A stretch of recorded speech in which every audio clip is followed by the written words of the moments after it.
Mi nombre es Andrés Villarreal Castro y durante 15 años trabajé como notario público en la ciudad de Puebla. Antes de eso, fui abogado litigante especializado en derecho de sucesiones y puedo decirles que he visto de todo en términos de herencias complicadas, testamentos disputados y propiedades con historias oscuras. Pensé que nada podría sorprenderme después de lidiar con casos de familias destrozadas por dinero, de documentos falsificados y de secretos revelados después de generaciones. Pero lo que voy a contarles hoy es el caso que me hizo cuestionar absolutamente todo lo que creía saber sobre la realidad, sobre mi propia familia y sobre los límites entre lo racional y lo inexplicable. Pero antes de continuar, si esta historia te está intrigando, no olvides suscribirte al canal y activar la campanita para no perderte ningún video. Y por favor, déjame en los comentarios desde qué ciudad me estás viendo y si alguna vez has recibido una herencia que cambió tu vida de formas inesperadas. Me encanta conocer las experiencias de todos ustedes. Ahora sí, sigamos con lo que sucedió aquella noche. Mi abuelo paterno, don Esteban Villarreal, era un hombre del que la familia no hablaba mucho. Pasó la mayor parte de su vida adulta viviendo solo en una propiedad remota en las montañas de Oaxaca, en la Sierra Norte, cerca de un pueblo llamado San Pedro Yolox. Yo lo conocí apenas 3 veces en mi infancia, antes de que dejara de venir a las reuniones familiares. Mi padre nunca quiso explicar realmente por qué su propio padre había elegido ese aislamiento. Solo decía con voz tensa que el abuelo Esteban necesitaba su espacio y tenía sus razones. Cuando yo preguntaba más, mi padre cambiaba de tema con una expresión incómoda que no comprendí hasta años después. En marzo de 2024, recibí una llamada del Hospital Regional de Oaxaca informándome que mi abuelo había tenido un cese de funciones vitales a los 87 años. Aparentemente, un vecino del pueblo más cercano lo encontró después de que no apareciera por su compra semanal de provisiones. Lo extraño fue que yo era el único contacto de emergencia en sus documentos, no mi padre que seguía vivo, yo, un nieto al que apenas había visto. 2 semanas después, estaba en una oficina notarial en Oaxaca de Juárez para la lectura del testamento. Éramos solo 3 personas en la sala: el notario local, un hombre mayor llamado licenciado Méndez, su asistente, y yo. Mi padre se negó a venir, diciendo que no quería nada de esa propiedad, con un tono que no admitía discusión. El testamento era corto y directo. Mi abuelo me dejaba su propiedad completa, una cabaña de 2 plantas construida en 1968, con 11 hectáreas de terreno boscoso a su alrededor, todos los objetos personales dentro y una cuenta bancaria con 140,000 pesos que debían usarse exclusivamente para el mantenimiento de la propiedad. La única condición era que yo debía pasar al menos una noche completa en la cabaña antes de tomar posesión legal. Pero lo que me hizo sentir un escalofrío fue el sobre adicional que el notario me entregó. Estaba sellado con lacre rojo y tenía mi nombre escrito en la letra temblorosa de mi abuelo. El licenciado Méndez me miró con una expresión extraña al dármelo. Su abuelo insistió en que esto se le entregara en mano y que lo leyera a solas antes de ir a la propiedad, dijo con voz cuidadosa. También me pidió que le dijera que lo que está por recibir no es simplemente una herencia. Es una responsabilidad que su familia ha mantenido por generaciones. Salí de la oficina con el sobre en mi maletín, la escritura de la propiedad y una sensación creciente de inquietud.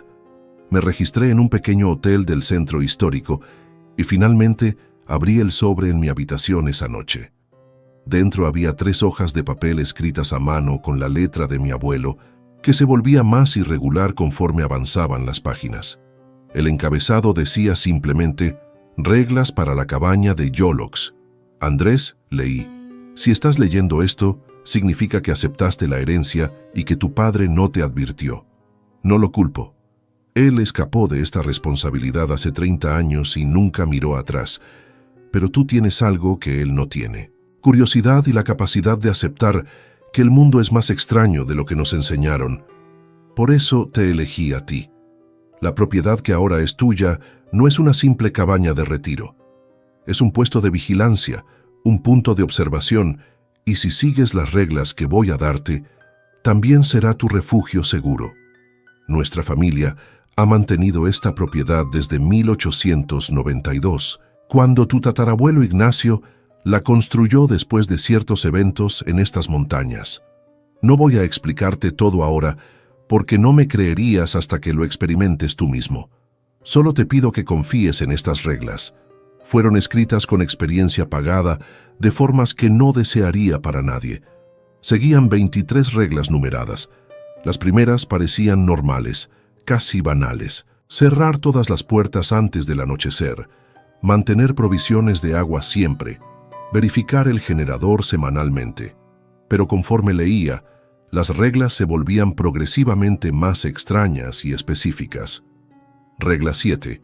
Nunca respondas si escuchas tu nombre llamado desde el bosque después de las 8 de la noche, sin importar cuán familiar suene la voz o cuán urgente parezca el llamado. No es para ti. Regla 11. Si encuentras objetos personales que no reconoces apareciendo en la propiedad, zapatos pequeños, ropa de niños, juguetes antiguos, júntalos con guantes y quémalos en el barril metálico detrás de la cabaña antes del amanecer. No los toques con las manos desnudas. Regla 16. Una vez al mes, en la noche de luna nueva, debes dejar un plato con comida preparada en el porche trasero antes de las 7 de la tarde. Cualquier alimento cocinado sirve. Vuelve a recoger el plato al amanecer. Nunca mires por las ventanas traseras durante esa noche. Regla 22. Si alguna noche ves luces moviéndose entre los árboles en formación de procesión, luces como de velas o antorchas, cierra todas las cortinas, apaga todas las luces interiores y permanece en silencio absoluto en el cuarto de arriba hasta que amanezca. No intentes fotografiar o filmar. No mires. Solo espera. La última regla, la 23, estaba escrita con tinta más oscura, como si mi abuelo hubiera repasado las palabras varias veces. Si en algún momento sientes que ya no puedes seguir estas reglas, si el peso de saber se vuelve demasiado, puedes vender o abandonar la propiedad. Pero nunca destruyas estas reglas. Déjalas en la cabaña para quien venga después. Esta vigilancia es más importante que cualquiera de nosotros. Al final de la tercera hoja había una nota adicional. Hay un cuaderno en el cajón superior del escritorio de mi habitación. Ahí documenté todo lo que experimenté en 43 años. Léelo cuando estés listo y perdóname por dejarte esta carga. Alguien de la familia debe mantenerla y creo que tú eres lo suficientemente fuerte, o al menos lo suficientemente terco para no huir inmediatamente. Releí las reglas 3 veces esa noche en mi habitación de hotel, buscando alguna indicación de que esto fuera una broma elaborada o los delirios de un anciano. Mi abuelo había sido ingeniero civil antes de retirarse, un hombre de ciencia y números. La idea de que él creyera en estas cosas parecía absurda, pero la seriedad del tono, los detalles específicos y sobre todo el hecho de que mi padre se había negado categóricamente a tener cualquier contacto con esa propiedad me hacía dudar. Decidí que iría a la cabaña, pasaría la noche requerida para cumplir con los términos del testamento y después evaluaría qué hacer con la propiedad. Tal vez alquilarla como cabaña de retiro turístico o venderla a algún desarrollador ecoturístico. 16 años de educación legal me habían enseñado a confiar en contratos y evidencia, no en supersticiones rurales. 2 días después, renté un vehículo todoterreno y conduje hacia las montañas. El camino de Oaxaca de Juárez a San Pedro Yolox tomó casi 4 horas por carreteras cada vez más estrechas y sinuosas. El paisaje cambió dramáticamente conforme ascendía. Los valles áridos dieron paso a bosques de pinos, luego a selvas nubladas, donde la niebla se enrollaba entre árboles gigantescos cubiertos de bromelias y musgos colgantes. San Pedro Yolox resultó ser un pueblo pequeño de tal vez 300 personas, con una iglesia colonial en el centro y casas dispersas por las laderas. Me detuve en la única tienda que encontré abierta, una miscelánea donde una mujer mayor atendía detrás de un mostrador de madera desgastada. «Busco la propiedad de don Esteban Villarreal», le dije, mostrándole la escritura. «Soy su nieto». La mujer me miró con una expresión difícil de interpretar. No era hostilidad exactamente, pero sí algo parecido a la lástima.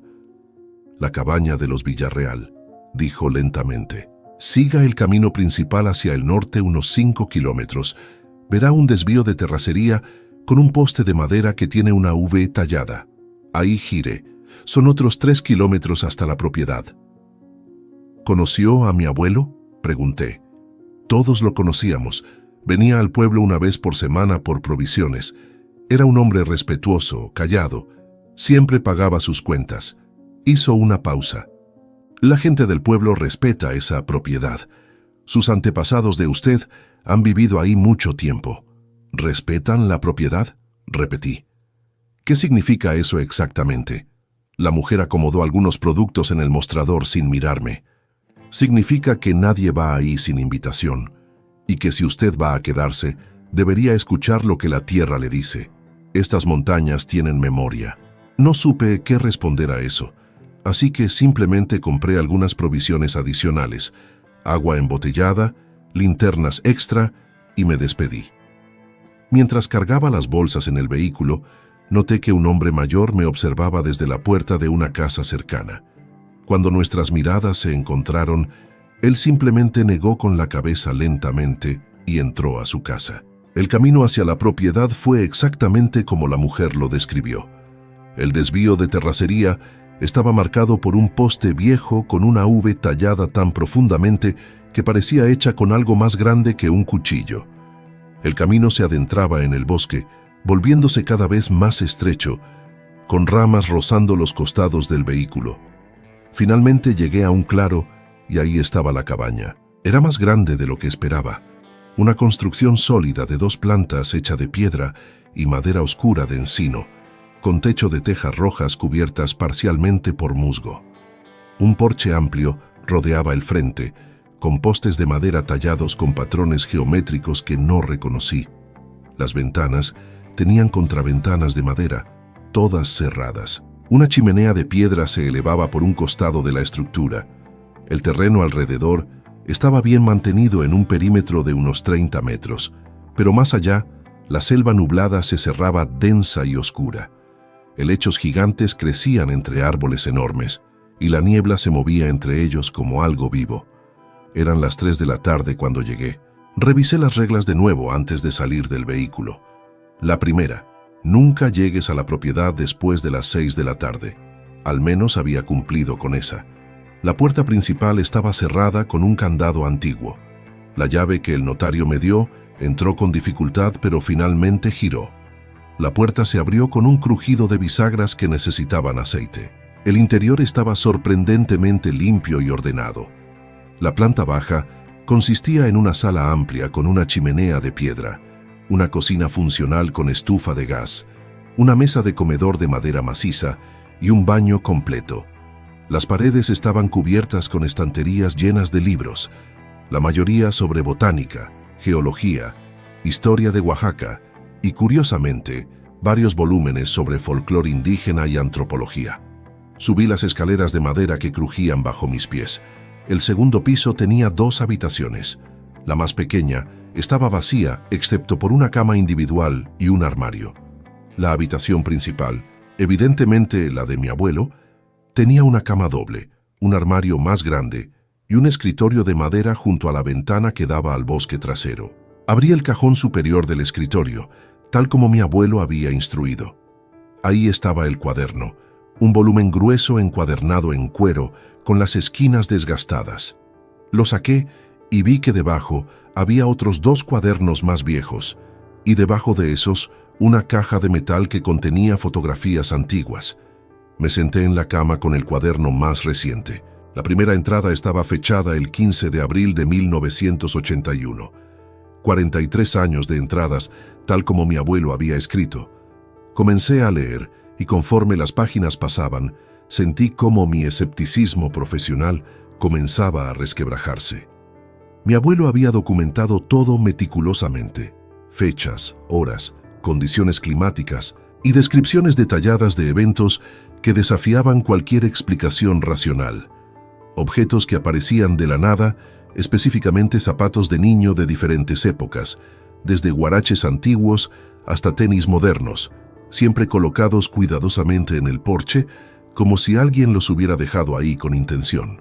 Voces que llamaban su nombre desde el bosque, con las voces exactas de familiares perdidos. Luces procesionales que se movían entre los árboles en las noches de luna llena, siguiendo un patrón circular alrededor de la propiedad. Pero lo más perturbador eran las observaciones sobre lo que él llamaba los visitantes del mes. En cada luna nueva, aparentemente, algo venía a recoger la ofrenda de comida del porche trasero. Mi abuelo nunca vio directamente qué era. Las reglas prohibían mirar, pero había registrado los sonidos.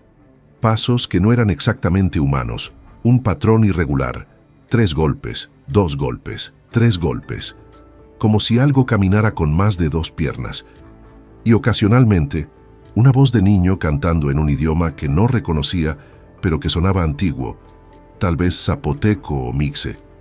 Una entrada del 8 de octubre de 1994 me hizo detenerme completamente.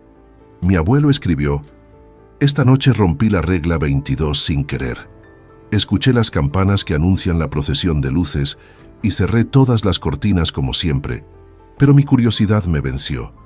A las 11:17 abrí apenas 1 centímetro la cortina del cuarto trasero y miré hacia el bosque. Vi la procesión completa. Eran figuras, puedo confirmar eso ahora, pero no del todo sólidas. Caminaban entre los árboles llevando luces, tal vez antorchas o velas, en una fila larga que serpenteaba por el bosque. Había adultos y niños. Vestían ropa de diferentes épocas, desde trajes tradicionales indígenas hasta ropa más moderna. Lo que nunca podré olvidar son sus rostros. No tenían facciones definidas, solo superficies lisas donde deberían estar los ojos y las bocas, pero se movían con propósito, siguiendo algún camino que solo ellos conocen. Uno de ellos, un niño pequeño al final de la fila, se detuvo y giró su rostro liso directamente hacia mi ventana. No puede haberme visto. La luz estaba apagada, pero lo supo. Lo supe por cómo se quedó inmóvil, mirando. Después de 3 minutos eternos, continuó caminando. No he dormido bien desde entonces. Ahora entiendo por qué la regla prohíbe mirar. Cerré el cuaderno con manos temblorosas. Ya eran las 5 de la tarde y la luz comenzaba a desvanecerse. Recordé la regla: cerrar todas las puertas y ventanas antes del anochecer. Bajé rápidamente y revisé cada entrada de la cabaña. La puerta principal tenía 3 cerrojos separados, inusualmente excesivo para una cabaña rural. Las ventanas tenían pestillos internos sólidos. Cerré todo sistemáticamente, sintiéndome ridículo pero incapaz de ignorar la creciente ansiedad en mi pecho. Encendí el generador en el cobertizo lateral, tal como las instrucciones en la cocina indicaban. Las luces de la cabaña cobraron vida con un zumbido eléctrico. Preparé algo de comida con las provisiones que había traído, aunque mi apetito había desaparecido. A las 7 en punto, siguiendo la regla 16, preparé un plato con la comida que había cocinado, arroz y frijoles simples. Salí por la puerta trasera, la única vez que se permitía abrirla después del anochecer según las reglas, y dejé el plato en el centro del porche trasero. La niebla se había vuelto más densa, y el bosque más allá del perímetro de luz era una pared sólida de oscuridad. Volví dentro, cerré y aseguré la puerta trasera con sus 4 pestillos, y subí al segundo piso, decidido a no mirar por ninguna ventana trasera esa noche. Intenté leer más del cuaderno de mi abuelo, pero mi concentración estaba destrozada. Cada crujido de la madera, cada susurro del viento entre los árboles, cada sonido normal de una casa vieja en el bosque me ponía en alerta máxima. A las 9:40 escuché claramente mi nombre. Andrés. Era la voz de mi padre. Venía desde afuera, desde el bosque frontal. Sonaba preocupada, casi urgente. Andrés, hijo, necesito ayuda. Me perdí en el camino. ¿Puedes salir un momento? Mi mano estaba ya en el pestillo de la puerta cuando recordé la regla 7. Nunca respondas si escuchas tu nombre llamado desde el bosque después de las 8 de la noche. Me quedé paralizado, con la mano en el pestillo, mientras la voz de mi padre continuaba llamándome. Sonaba exactamente como él, con el mismo tono, la misma cadencia. Pero mi padre estaba en Puebla. Mi padre se había negado a venir a Oaxaca. Mi padre no sabía ni siquiera que yo estaba aquí esta noche. «Andrés, por favor, hace frío aquí afuera». Retiré mi mano del pestillo y retrocedí lentamente. La voz continuó por casi 20 minutos, volviéndose gradualmente más insistente, ligeramente más aguda, perdiendo poco a poco la perfección de su imitación hasta que ya no sonaba del todo humana. Finalmente se detuvo. El silencio que siguió fue casi peor. Subí al segundo piso y me senté en la cama de mi abuelo con el cuaderno. Todas las luces encendidas, esperando el amanecer. No había manera de que fuera a dormir. A las 2:37 de la madrugada, escuché los pasos en el porche trasero. No eran pasos normales. 3 golpes pesados, 2 golpes más ligeros, 3 golpes pesados, pausados, deliberados. Se movieron desde un extremo del porche al otro, el sonido de madera crujiendo bajo peso considerable. Escuché el sonido inconfundible del plato de comida siendo arrastrado, un raspado metálico contra la madera. Después, el canto. Era una voz de niño, alta y clara, cantando en un idioma que no reconocí. La melodía era inquietante, antigua, con intervalos que sonaban ligeramente incorrectos para el oído moderno. Duró tal vez 3 minutos, entonces silencio completo. No más pasos, no más canto, solo el sonido distante del viento en los árboles. Me quedé sentado en esa cama hasta que la primera luz gris del amanecer comenzó a filtrarse por las ventanas. A las 6 de la mañana, con las manos todavía temblando, bajé y abrí la puerta trasera. El plato estaba exactamente donde lo había dejado, pero la comida había desaparecido por completo. No quedaba ni un grano de arroz, ni una mancha. El plato estaba limpio, como si hubiera sido lavado, y alrededor del plato, en el polvo de madera del porche, había marcas. No exactamente huellas, sino impresiones circulares, 3 grupos de ellas espaciados irregularmente, como si algo con 3 puntos de apoyo hubiera estado ahí. Fotografié todo con mi teléfono, pensando ya como el abogado escéptico que era. Evidencia, documentación. Tenía que haber una explicación racional. Pasé ese día explorando la propiedad bajo la luz del día, buscando señales de intrusos, de animales grandes, de cualquier cosa que pudiera explicar lo de la noche anterior. Encontré los restos del barril metálico que mi abuelo mencionaba en las reglas, lleno de cenizas y objetos parcialmente quemados. Vi lo que parecían restos de zapatos de diferentes tamaños.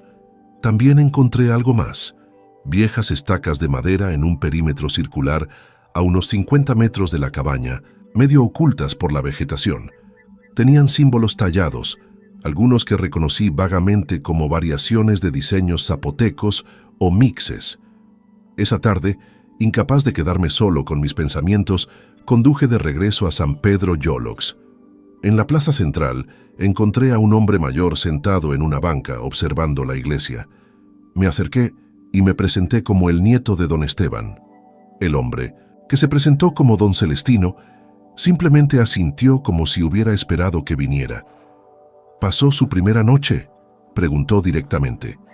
Sí. ¿Siguió las reglas? Sí. Entonces sobrevivirá. Lo dijo con tal naturalidad que me tomó un momento procesar el peso de esa palabra. Sobrevivirá. No estará bien o se acostumbrará. Sobrevivirá. ¿Qué es esto?, le pregunté. ¿Qué está pasando en esa propiedad? Don Celestino miró hacia las montañas que rodeaban el pueblo. Su familia cuida uno de los lugares frontera. Hay varios en estas sierras, lugares donde algo muy antiguo sigue presente, algo de antes de que llegaran los españoles, antes incluso de los zapotecos. Los que conocen estas tierras saben que ciertos lugares deben ser respetados, observados, mantenidos. ¿Mantenidos cómo? ¿Mantenidos para qué? Para que lo que vive ahí permanezca ahí, dijo simplemente. Las reglas que su abuelo le dejó no son superstición, son el resultado de generaciones aprendiendo cómo coexistir con algo que no entendemos completamente, pero que sabemos es real. Su tatarabuelo Ignacio construyó esa cabaña después de que todo un grupo de trabajadores desapareciera en esas montañas en 1890. Construyó la cabaña en el único lugar donde podían estar seguros y aprendió las reglas de los ancianos del pueblo que aún recordaban cómo sus propios abuelos vivían con esto. ¿Y si dejo de seguir las reglas? Don Celestino me miró con expresión sombría. Su padre dejó de seguirlas hace 30 años. Decidió que eran cuentos de viejos, que la razón moderna podía explicar todo. Una noche de luna nueva se negó a dejar la ofrenda y se burló de su abuelo por hacerlo. Esa noche escuchó y vio cosas que lo rompieron. No dormía, no comía. Desarrolló un temblor en las manos que los doctores no pudieron explicar. Su abuelo tuvo que traer a un curandero de la región Mixe para realizar una ceremonia de limpieza. Su padre salió de estas montañas a la mañana siguiente y juró nunca volver.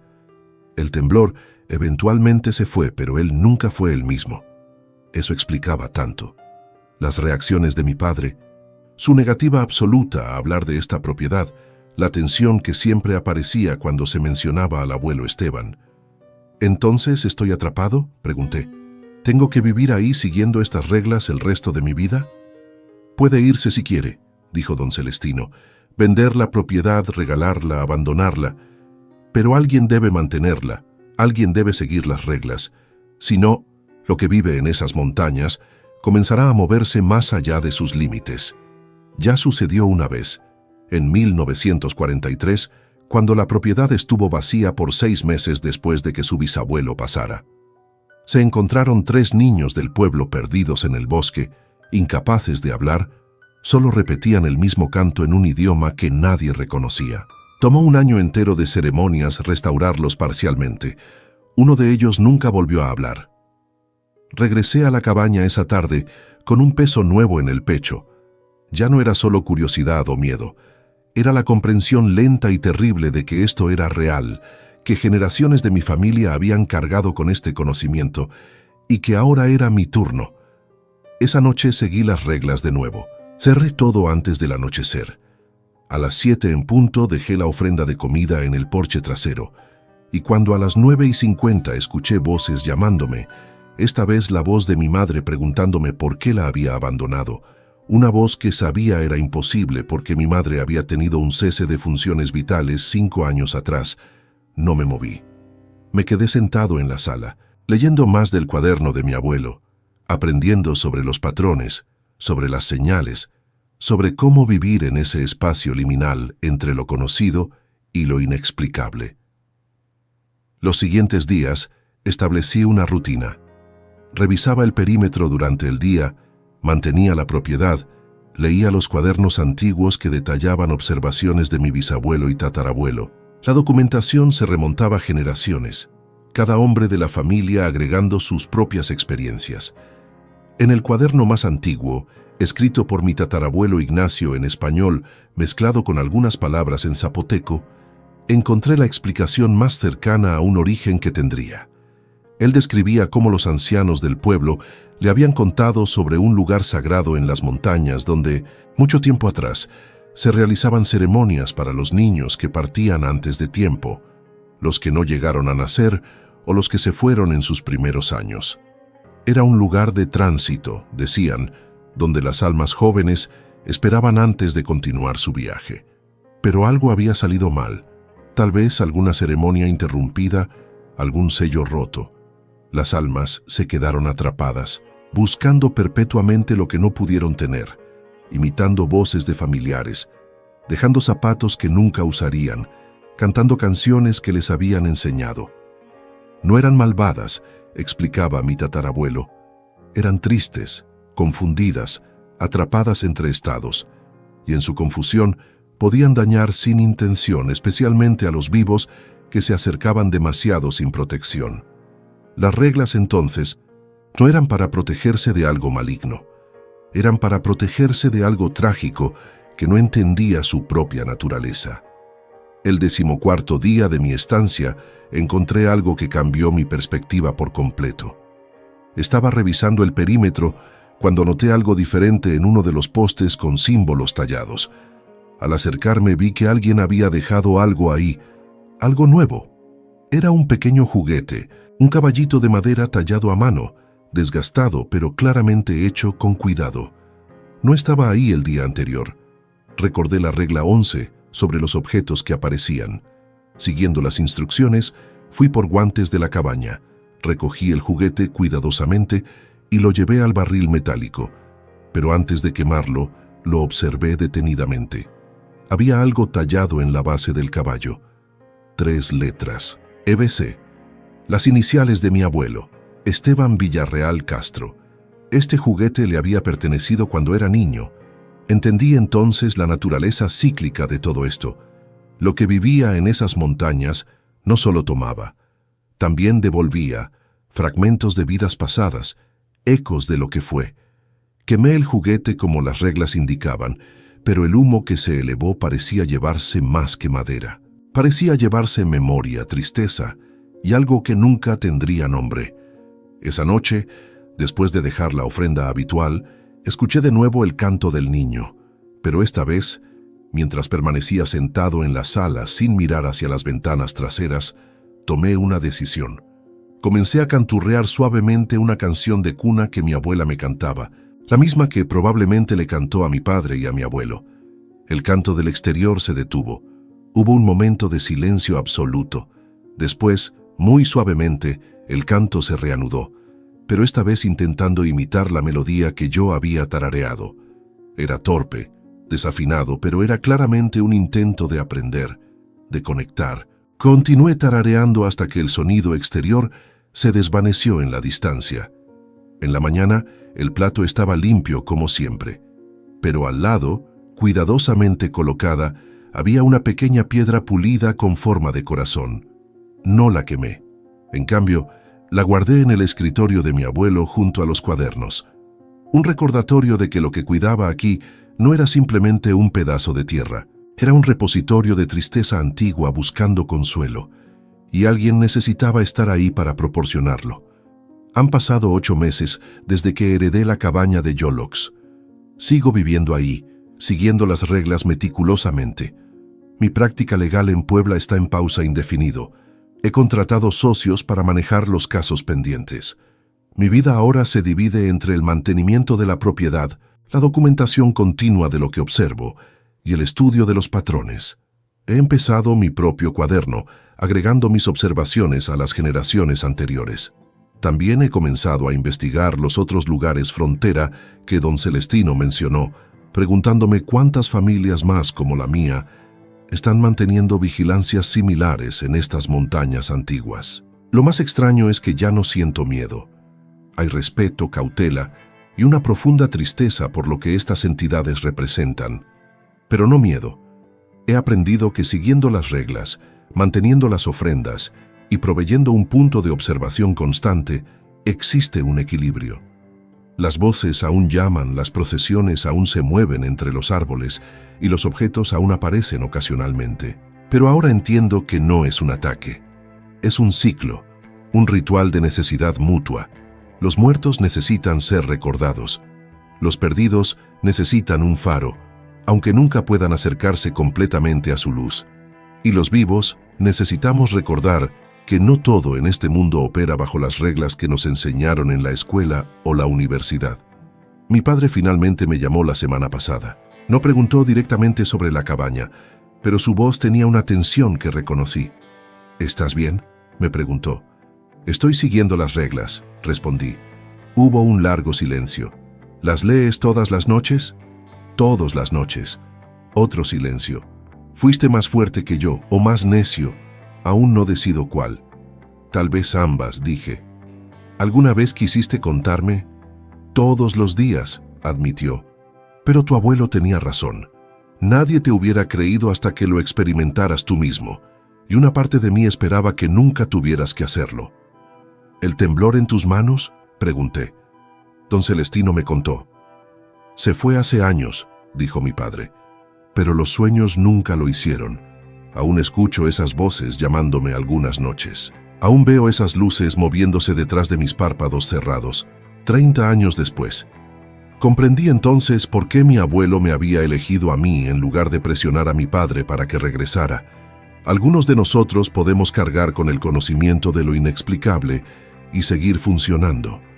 Otros se quiebran bajo ese peso. No es debilidad de su parte, es simplemente que diferentes mentes procesan lo imposible de diferentes maneras. La pregunta que me persigue ahora no es si estas cosas son reales. Ya sé que lo son. La pregunta es, ¿cuántos otros lugares como este existen? ¿Cuántas familias, cuántos individuos están manteniendo vigilancias similares, siguiendo reglas transmitidas por generaciones, protegiendo no a los vivos de los perdidos, sino a los perdidos de ser olvidados completamente? En las noches de luna nueva, cuando dejo la ofrenda y escucho los pasos irregulares y el canto antiguo, me pregunto si algún día alguien romperá el ciclo, si alguna ceremonia, algún ritual perdido podría finalmente liberar a estas almas atrapadas para que continúen su viaje, o si esta es la naturaleza permanente de ciertos lugares en el mundo, espacios donde la membrana entre estados es tan delgada que lo que debería haber transitado se quedó estancado, y lo mejor que podemos hacer es proporcionar un punto de contacto seguro, una ofrenda regular, un reconocimiento de su existencia continua. Mi abuelo escribió en su última entrada, apenas una semana antes de su propio cese de funciones vitales: he cuidado este lugar por 43 años. He seguido las reglas, he mantenido la vigilia, he escuchado miles de noches de cantos y llamados, y si volviera a empezar, haría lo mismo. No porque lo entienda completamente, no porque tenga respuestas, sino porque alguien debe recordar, alguien debe mantener la luz encendida en la frontera, y prefiero ser yo, con mi comprensión limitada y mis certezas destruidas, que dejar que este lugar caiga en el abandono y que lo que vive aquí se pierda aún más profundamente en su confusión. Entiendo ahora lo que quiso decir. Esta no es una maldición, es una responsabilidad, y extrañamente, en estos 8 meses, he encontrado una especie de paz en ella. Mi vida anterior como notario, lidiando con testamentos y propiedades y disputas familiares, parece superficial en comparación. Ahora estoy involucrado en algo que trasciende lo legal, lo racional, lo cotidiano. Estoy manteniendo una frontera entre mundos, asegurándome de que lo que debe permanecer separado, permanezca separado, pero no olvidado. Y en ese mantenimiento, en esa vigilia constante, hay un propósito que ninguna carrera legal podría haberme dado. La semana pasada comencé a preparar mi propio testamento. Eventualmente necesitaré pasar esta responsabilidad a alguien más. Tengo una sobrina, la hija de mi hermana, que tiene 16 años y muestra la misma curiosidad obstinada sobre lo desconocido que yo tenía a su edad. Tal vez ella sea la siguiente, o tal vez la línea termine conmigo y la propiedad pase a otra familia que tendrá que aprender las reglas desde el inicio, como lo hizo mi tatarabuelo Ignacio. Lo que sé es que las reglas deben preservarse, el conocimiento debe transmitirse, y alguien debe estar ahí, en esa cabaña entre los árboles antiguos, siguiendo los rituales que mantienen el equilibrio entre lo que es y lo que fue. Esta noche es luna nueva de nuevo. Ya preparé la ofrenda, un mole que tardé toda la tarde en cocinar, algo más elaborado que las comidas simples habituales. No sé si lo que viene a recogerla puede saborear la diferencia, pero me gusta pensar que el esfuerzo importa, que el cuidado que pongo en la preparación es otra forma de respeto. En unas horas cerraré todas las cortinas, apagaré las luces y esperaré en el cuarto de arriba, mientras los pasos recorren el porche y el canto llena el aire. Y mañana al amanecer recogeré el plato limpio, documentaré cualquier objeto que haya sido dejado y continuaré manteniendo esta vigilia extraña y necesaria. Porque esto es lo que significa realmente heredar algo. No es solo recibir propiedad o dinero, es aceptar las responsabilidades que vienen con ellos, incluso cuando esas responsabilidades desafían todo lo que pensábamos que sabíamos sobre cómo funciona el mundo. Mi abuelo me dejó su cabaña en Oaxaca, pero lo que realmente me dejó fue un propósito, una conexión con algo mucho más antiguo que cualquier título de propiedad o documento legal, y la comprensión de que el mundo es infinitamente más extraño y más trágico de lo que nuestras leyes y ciencias pueden explicar. Y sus reglas, esas 23 instrucciones cuidadosamente elaboradas a través de generaciones de experiencia, literalmente me mantienen vivo. No solo físicamente, sino también espiritualmente, dándome un rol en algo más grande que yo mismo, algo que continuará mucho después de que yo también necesite pasarlo a la siguiente generación, porque al final todos necesitamos algo que nos mantenga vivos. Y para mí resulta que es una cabaña en las montañas de Oaxaca, un conjunto de reglas inexplicables y la vigilia nocturna sobre almas perdidas que aún cantan canciones que nadie recuerda. Si esta historia te ha impactado tanto como a mí vivirla, te pido que dejes un like en el video y lo compartas con alguien que le gusten estas historias reales e inexplicables. Recuerda suscribirte al canal porque cada semana subo casos nuevos que desafían toda explicación. Y déjame en los comentarios, ¿crees que hay fenómenos que la ciencia aún no puede explicar? ¿Has experimentado algo similar en tu trabajo o en alguna propiedad familiar? Leo todos sus comentarios. Nos vemos en el próximo video.